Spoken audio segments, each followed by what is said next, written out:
Take a look at my shirt. You may not agree with the message, but is it illegal? Well, the Senate thinks it is. It was one of the 46 amendments passed by the Senate last night, voting on Bill C-45. This one might have been a nudge too far, I will say. Senator Tony Dean believes the Senate may have went too far with an amendment made on the government's pot legalization bill. Last night, Bill C-45 passed the final vote in Canada's Senate.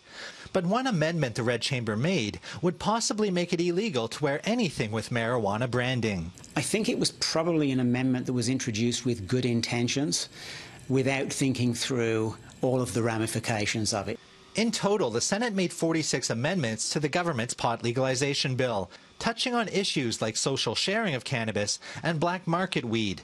But depending on how this amendment restricting branding is interpreted, there may be some far-reaching consequences. If that is the case, we have a very serious problem, because not only would it be an infringement on the commercial rights of companies producing T-shirts, for example, but also, I think, a very severe restriction on kind of freedom of expression, you know.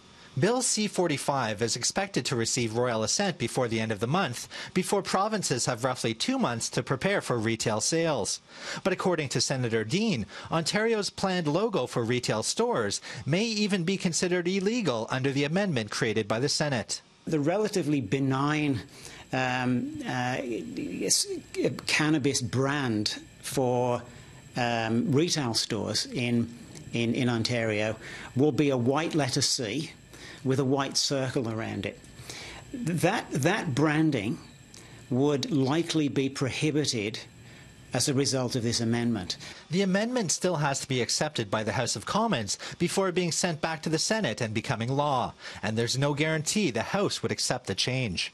In Ottawa, Nigel Newlove, City News.